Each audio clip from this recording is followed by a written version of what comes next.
Fala pessoal, então vamos começar aqui a desbravar uma técnica chamada Differential Semi-Gradient com SARS, tá? Então basicamente, vamos retomar aqui, né?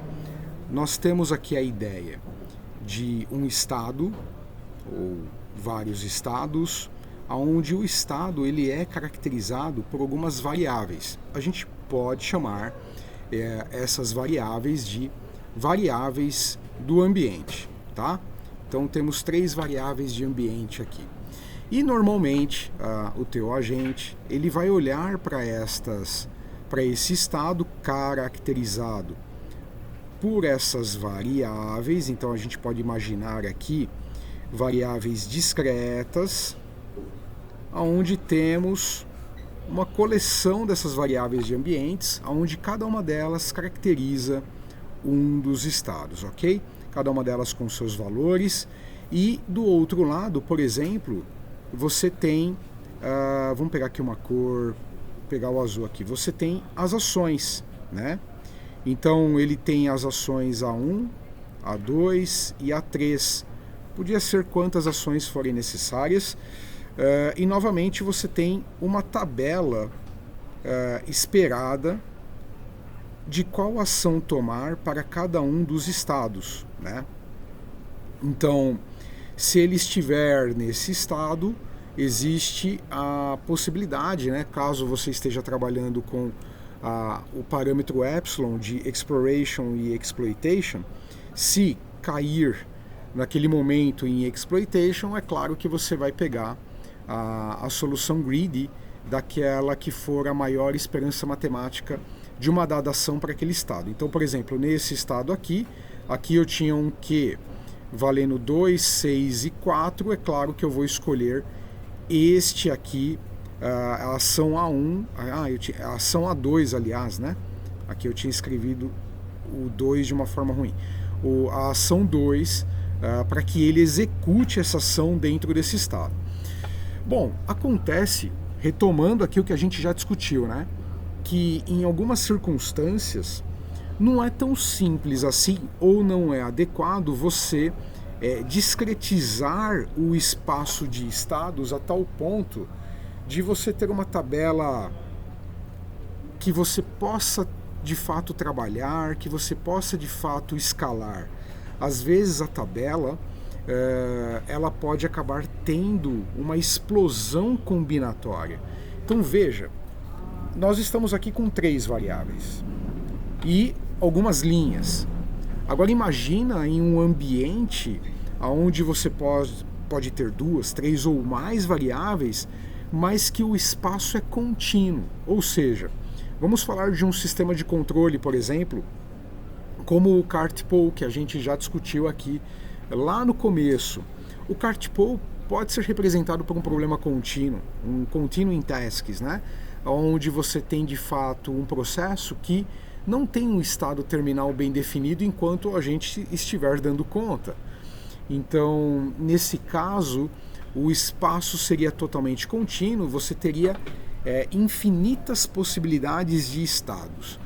E, a partir disso, você teria um conjunto de ações finito ou infinito também.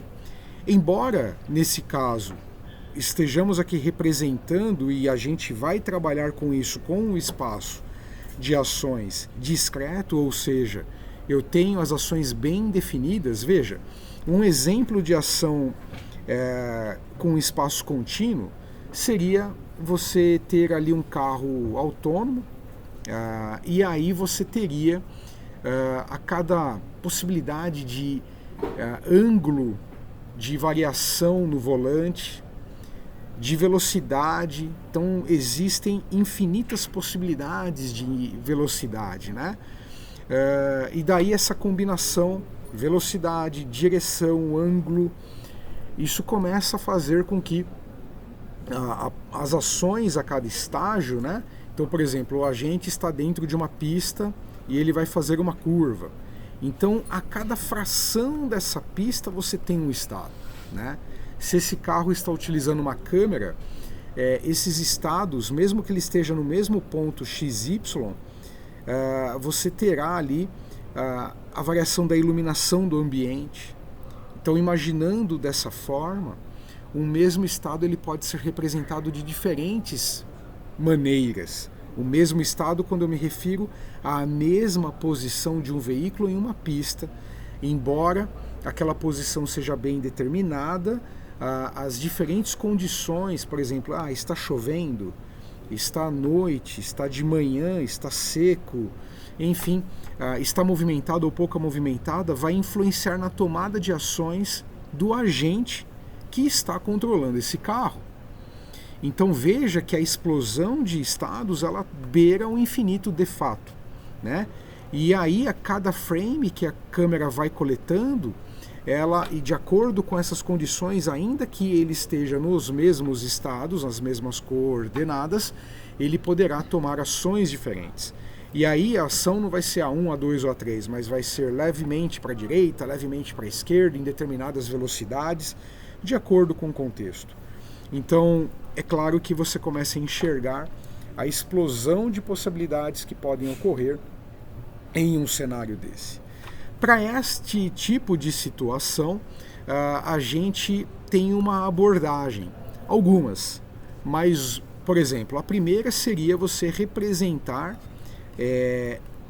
o conjunto de entradas representado pelo estado, pelo vetor S, como uma função polinomial, onde eu teria, por exemplo, num caso de uma reta, né, de planos, eu teria A V1 mais B V2 mais C V3, que são estes aqui que eu coloquei na forma discreta. Mas eu também poderia, não só mais um D, mas eu também poderia representar ele por uma parábola. Então eu teria A V1 mais A2 V1 quadrado mais B V2 mais B2 V2 quadrado e assim sucessivamente, né? E aí eu teria uma parábola para conseguir ganhar mais complexidade na representação. Então imagina, desse valor vai sair o quê? Vai sair a representação de um estado tentando conectar com a ação que deve ser tomada. Então é claro que quanto mais informações forem possíveis de você embarcar nesse polinômio, e isso significa aumentar o grau do polinômio num multi-espaço, ou seja, ele é multidimensional, vai fazer com que esse polinômio ganhe bastante complexidade.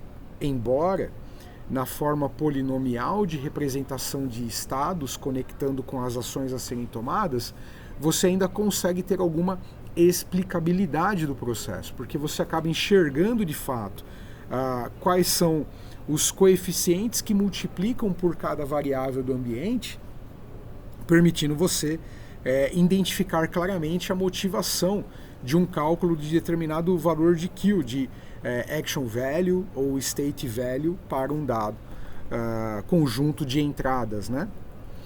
Bom, uma forma que a gente vai mais abordar aqui, porque embora, como eu falei, o polinômio traga a questão da explicabilidade, ele acaba sendo limitado na forma da sua representação.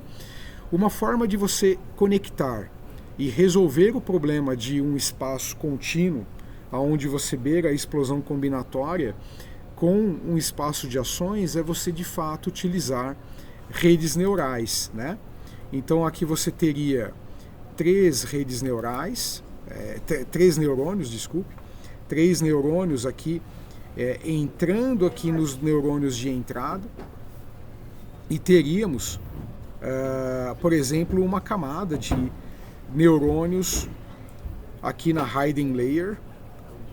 Se você olhar aqui nas outras playlists do canal, você vai ver quando eu falo lá no começo, nas primeiras playlists, falando do MNIST usando Deep Learning, e depois no como reconhecer flores utilizando Deep Learning, você vai ver eu falando sobre Sebenko, né? Que Sebenko demonstrou um teorema que diz que quando você tem pelo menos duas camadas ocultas com um número suficiente importante de neurônios, ele não especifica qual é o mínimo ideal, você poderia ter um aproximador universal de funções, né?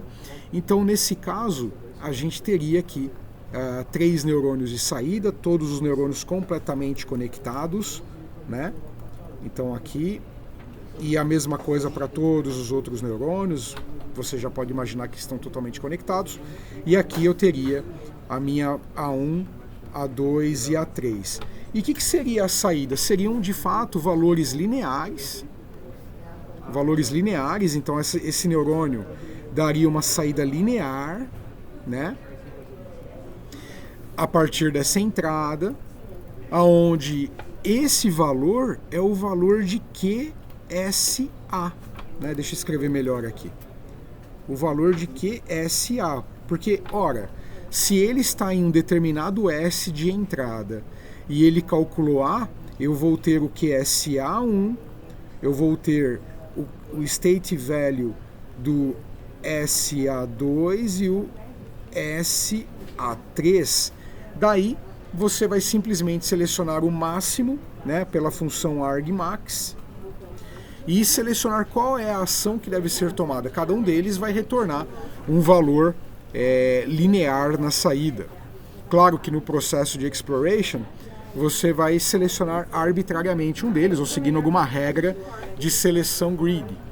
Mas isso introduz o conceito do uso de redes neurais ou funções polinomiais para representar estados contínuos, ou até mesmo você tem aí ações contínuas. Nesse caso a gente vai introduzir o conceito de ter ações bem definidas, então o espaço de ações é discreto, e aí a gente vai representar o state value de cada uma delas, tá bom?